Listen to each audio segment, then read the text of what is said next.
Porque muitas vezes eu me senti, mas era a profissão. Quando eu olho minhas agendas antigas, meu Deus, mas está muito carregado, por que eu fazia aquilo tudo? Mas às vezes eu era chamado, sempre profissionalmente, até hoje. Não tinha como recusar, também, necessidade também econômica, não é? Mas eu acho que talvez esse poder da música, hoje em dia, a gente tem um relacionamento, os filhos do Carlos, um está na Austrália, também, mas o irmão dele, tem Belo Horizonte, trabalha com produção musical.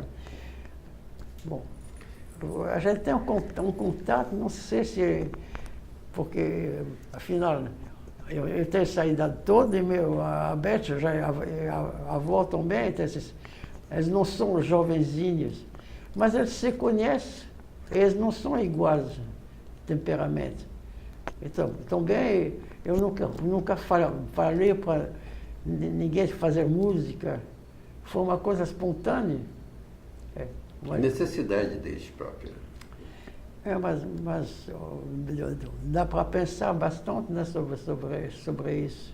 Hoje eu me questiono sobre. Mas quando eu vejo assim, há pouco tempo eu toquei na casa do show, agora toquei com o Lourenço, flauta e bateria, com o Neto. Seu Neto. Porque muita gente. Daqui a pouco você faz uma orquestra. Bom, agora, no momento, assim, eu estou tocando bastante estudo, assim, porque eu fiz essa programação de solo para a Caixa Cultural. É uma coisa muito boa, porque ele ouviu um disco meu. Aí eu me pergunto, às vezes, até quando, né? Mas até quando Deus quiser, você toca até agora 86 anos. Quase 87, daqui a 2 meses. Pois é. Ainda vai tocar muito. Não sei, mas tem um momento que ele dá uma certa, como que eu vou dizer, não é bem angústia, não, mas tem um momento que aparece para mim assim. Eu vejo meus contemporâneos, né? Muitos já se foram. Os amigos que se vão, né? Todo dia a gente tem, às vezes, medo de perguntar, cadê fulano assim, sabe? Não é? Mas músico parece que vive muito, né? Você vê que a velha guarda está toda aí, você, Devô, Botelho, todo mundo. Acho que dá vida, música traz vida pro. Sim, porque, especialmente de estudar, porque quando eu vejo, às vezes, estou meio preocupado assim, aí eu pego a flauta, primeiro som, só é aquele momento, entende? É só aquele momento aí acaba a angústia, né? Porque, sabe, a outra coisa, ultimamente, aí começando mais tempo e tudo, eu tenho assistido muitos concertos, sabe? Eu assisto concertos da orquestra, shows e tudo, e me dá uma sensação muito boa, talvez uma escuta diferente. Eu escuto, eu ouço coisas que eu não percebi quando eu estava envolvido no movimento. Quando a orquestra, eu vi umas gravações, um dia eu vi uma gravação maravilhosa no rádio, era a Sinfonia do Concertão de Mozart para violino, viola e orquestra. Quem estava tocando? Bom, Isaac Stern, Pinchas Zuckerman e o Barenboim Regent. Lindo. Logo antes tinha Glenn Gould tocando variação de Goldberg. Nunca prestei tanta atenção quanto agora, porque não sei, me chama. Por outro lado, as pessoas falam, às vezes, eu não escuto. Ah, sim. É outra coisa, é diferente, né? Ah, é. Agora, Não, mas a gente sempre descobre coisas novas nesses grandes clássicos, né? Grandes sinfonias, às nossa, vezes. eu vou... Eu estou em casa sozinho, escutando música, de repente vem uma frase que eu nunca tinha prestado atenção. A gente descobre, de repente. É incrível, incrível aquilo. Não, coisa que eu nunca tinha percebido. É. Eu assisto muitos concertos, a DEDA, da Sinfônica Nacional. Vou lá muito. Eles tocam muita música brasileira também. Mas escuta, no domingo passado, o Clarinetista tocou o concerto de Guarnieri, tem uma vez umas primeiras audições, eles tocam a quarta de Brahms também. Mas nunca prestei tanta atenção na quarta de Brahms quanto agora. Uhum. Outra coisa que eu queria que você falasse é seu relacionamento com os grandes compositores brasileiros. Você falou muito da música popular. Eu estou falando do clássico agora, que você tocou aqui para nós, para ilustrar, Mignone. Você conheceu Mignone? Muito. Conheci o Mignone no primeiro ano que estava aqui. Eu falei isso. Eu conheci numa casa, me chamaram para uma festa de noite, e o Mignone, um grandão, estava com uma boina, sentou no piano, botou uma música para eu tocar com ele. Mas depois eu conheci, eu talvez nem tanto quanto o Noel, mas eu conheci ele bastante, porque ele, na coisa da orquestra, e também ele escreveu uma vez uma sonata para flauta e oboé, foi esse... Para você? Para você e do Noel? Você e o Noel? Vasco. O oboé. Uhum. O oboé, o fagote.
Agora, quem escreveu para mim, assim, bom, Villa-Lobos não escreveu para mim.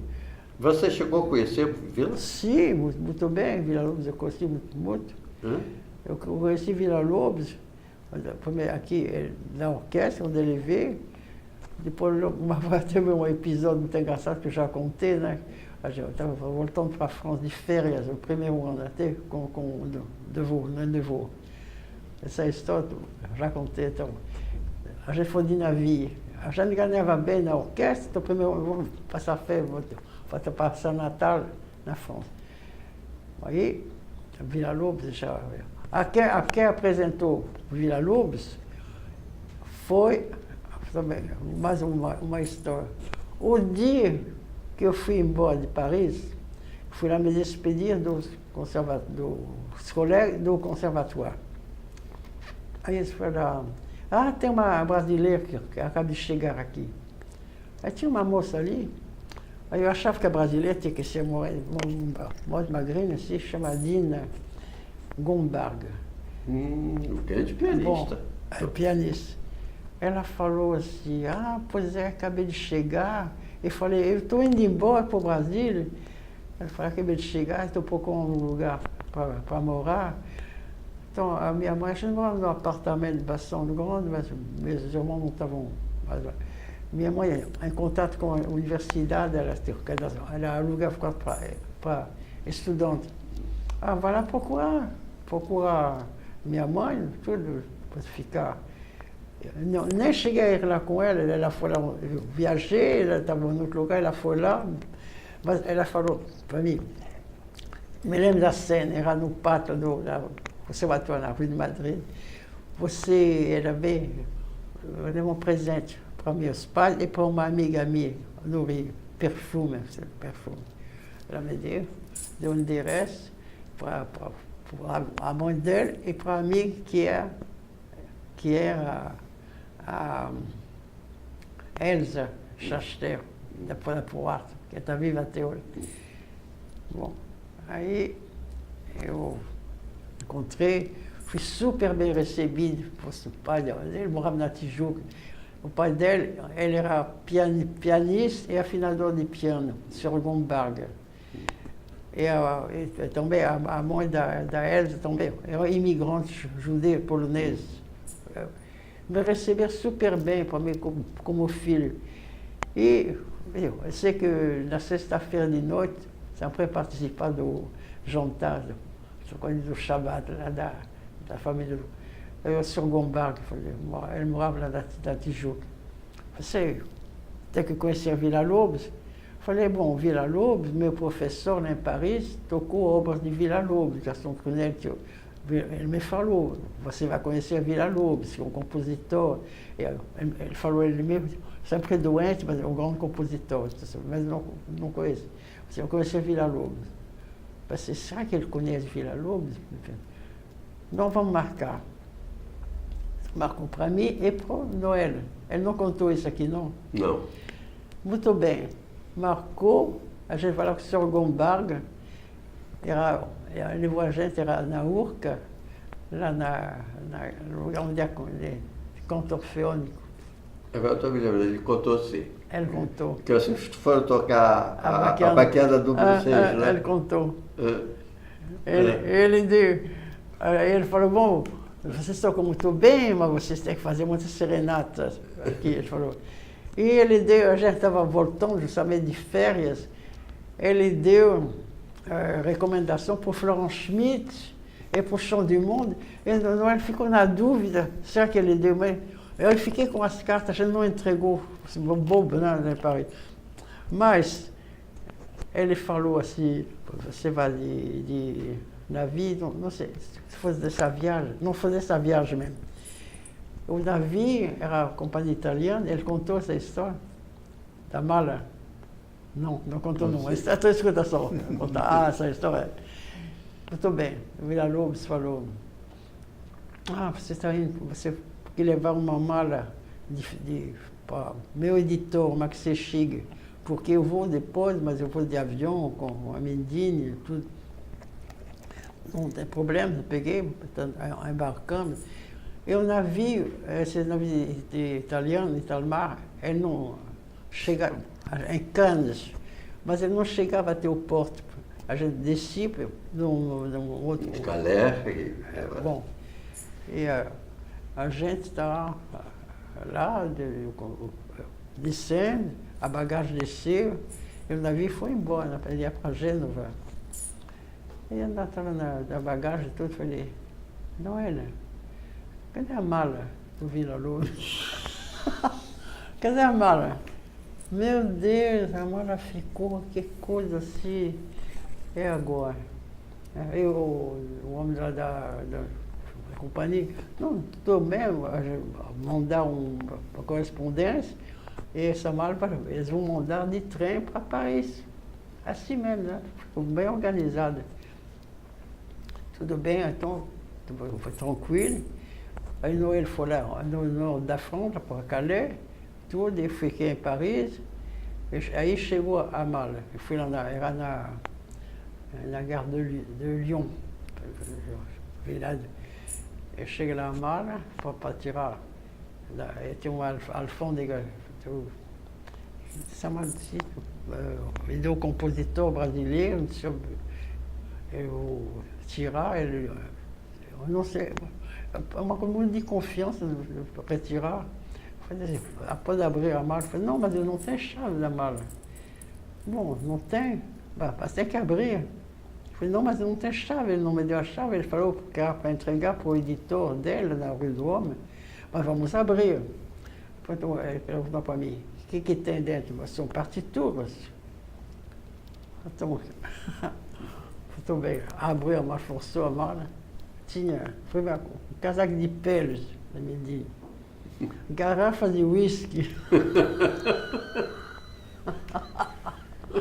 E lá no fundo, né, partitura, o que é isso, contrabando? Eu falei, não, eu não sabia de nada. Eu falei, olha, essa é uma coisa, fecha.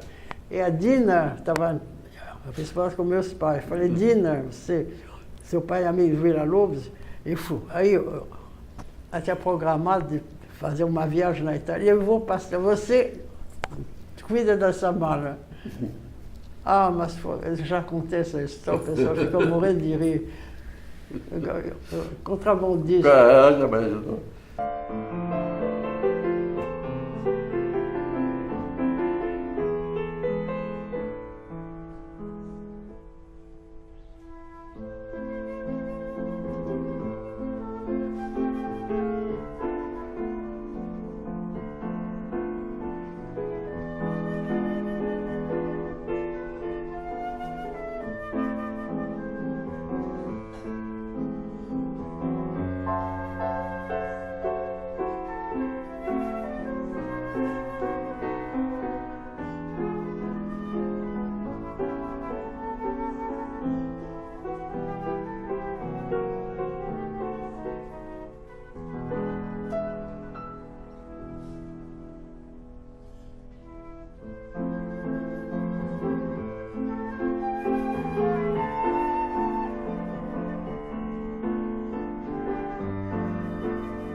Bom, além do Vila, você conheceu o Camargo? Camargo, ele me deu, não foi escrito para mim, trazer improvisação, uma sonatinha. Eu conheci, não, quem me passou muita coisa, o Radamés, passou para mim uma coisa que ninguém tinha tocado, é uma sonata para flauta e violão, que toquei aqui com o Walter Branco, assim, o violonista. O Cláudio Santoro você conheceu na Europa, né? Conheci na Europa. A lição, o Cláudio tem um episódio também muito bom conhecer isso aqui. O Cláudio, isso foi exatamente em 53, porque eu achei uma carta que eu escrevi para meus pais naquele tempo. Ele voltou antes de mim. Aí o Eugênio Bigot falou, não deixe de procurar o Cláudio Santoro, vou procurar. Ele estava na USB, ele quis fazer uma orquestra de câmara, que é uma orquestra de câmara diferente. É ele, o Alceu Boquino, Mário Tavares, uma orquestra menor, que ia tocar música brasileira, música popular. Eu fiquei encantado com a história e a gente começou a ensaiar, era na Rio Branco, era num lugar onde tinha a Rádio Mundial, onde tem aquele teatro lá agora, na esquina da Rua da Ajuda. Começamos a ensaiar com maior entusiasmo, alguns músicos. E o Santoro foi para a Rússia, e lá editar parte da música dele. E quando ele voltou, foi cortado a orquestra. Acabou o projeto. Aí que ele começou, acho que ele foi para a Alemanha, depois ele foi para Brasília e tudo. Eu fiquei muito decepcionado com essa história. Era tempo do governo Getúlio, que era democrático, mas tinha uma censura. Então, não era tão assim. Bom, muita coisa eu toquei, essa coisa do Radamés, que ninguém tinha tocado. Guerra Peixe, você conheceu? Justamente, sim, Guerra Peixe, não, acho genial Guerra Peixe. Então, Guerra Peixe E quando eu conheci, da orquestra, ele tocava violino e tudo, e ele criou um curso no Museu da Imagem do Som. Você se lembra disso? Eu na Passaquina. Ele me chamou até para dar aula lá. E não tinha nem sala, ele dava aula, era na sala do Cavoli. E ele me chamou, ele falou, Odete, tem uma partitura aqui, vou mostrar para você que ninguém toca. Aí eu, bom, peguei três melopeias. As duas primeiras é uma linguagem dodecafônica e a terceira bem seresteira. Eu falei, isso é tudo no manuscrito. Eu falei, ninguém toca isso aqui, ninguém tocou. Bom, aí comecei a tocar e eu estava indo para a França, linda, principalmente a terceira. Sei que toquei para meu professor lá em Paris, falei, mas que música linda, depois toquei na Alemanha. Aí ficou muito amigo. Essa peça é um clássico já no currículo. Uhum. Gravei.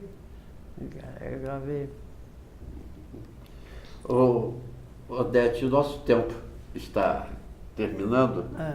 E eu gostaria, você com a sua experiência toda, com essa juventude toda que você ainda tem, e você que é uma professora também, não só instrumentista, que você deixasse uma mensagem para esses jovens músicos que querem se dedicar a essa arte tão difícil e que exige tanto sacrifício.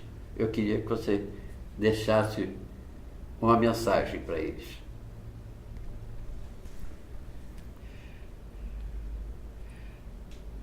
Bom, essa mensagem tem um exemplo de alguns músicos que estudaram comigo, como Mauro Denise, muitos músicos que estudaram comigo, lá em Brasília também, flauta, assim, são pessoas que continuam na música. Proporcionalmente, tem pouca gente que largou a profissão. Então, eu acho que essa aqui, o que me proporciona a música é uma sensação de vida. Então, para o jovem, é muito difícil porque hoje em dia o mercado está muito fragmentado, entende? E a pessoa tem que fazer concurso para ser professor, ter um salário, coisa. Aí a mensagem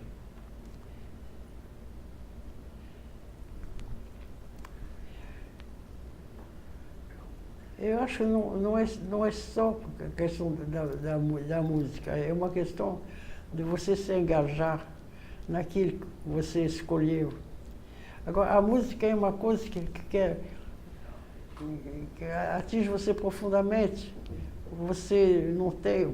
É difícil, se você vai fazer uma pergunta assim, é muito difícil falar o que é a música, dizer o que é.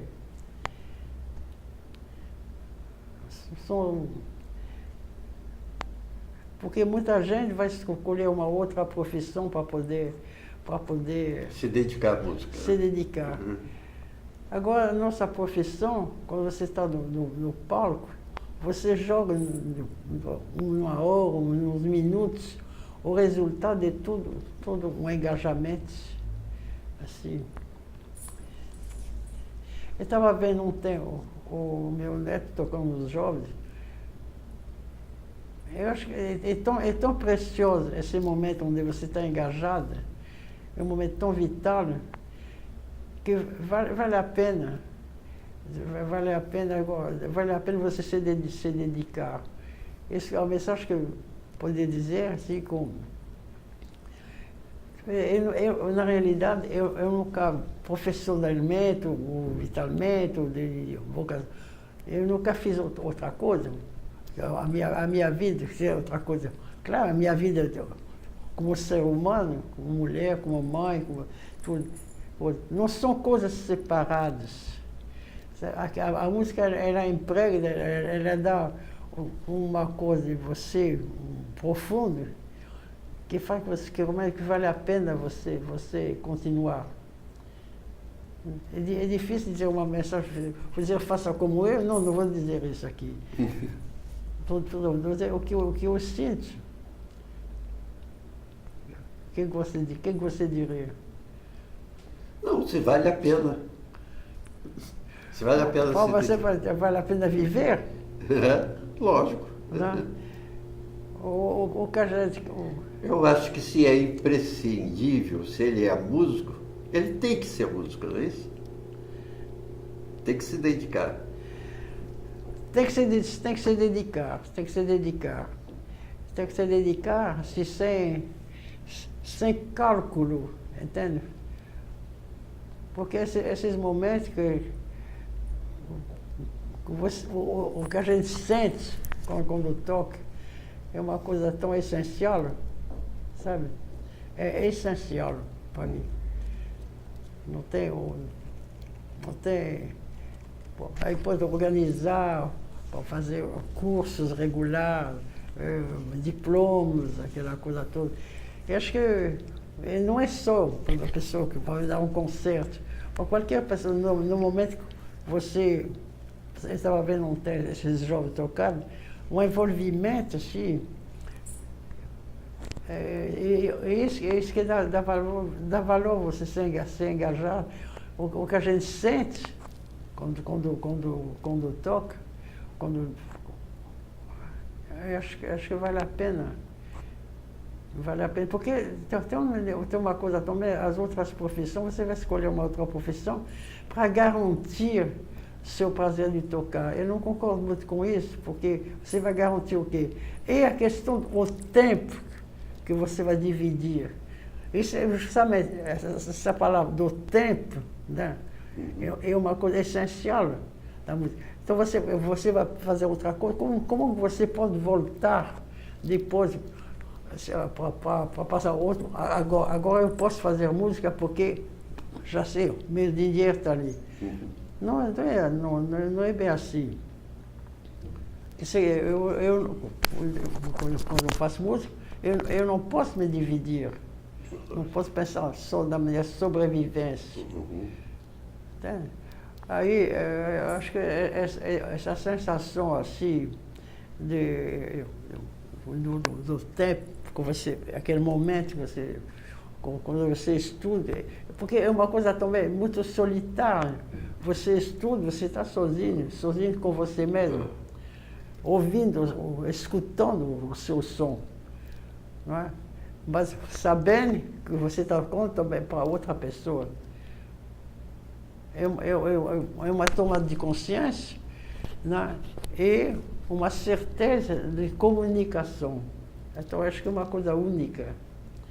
Porque a tomada de consciência é muito grande. Até eu usei agora, porque eu fiz umas palestras, tudo. Tem um disco da Elisete, que ela gravou, no último com Rafael Rabelais. Tem uma música do Cartola. Ela faz, chama Camarim. Então ela fala no camarim, as rosas vão no chão, ela fala, o primeiro sinal, assim, aquele estresse que a gente sente antes de tocar, é necessário aquilo, é um momento que você junta tudo, a força de assim, jouer le tout pour le tout, jogar tudo. Então esses momentos são tão preciosos, e acho que vale a pena. Odete, eu quero agradecer muito esses longos anos de convivência que a gente tem se encontrado. Eu que agradeço você, porque admiro muito você também. Tá, maior admiração, os momentos que a gente tem de poder tocar no seu programa. Aquilo, você sabe, a gente está falando da mesma coisa. Por que você faz aquilo? Aí que está, né? É a força maior que a gente, né? Mas... A gente é chamado, não é a gente que quer. A gente é chamado, né? E tem que fazer. Exatamente, tem que fazer. Muito obrigado. Tá.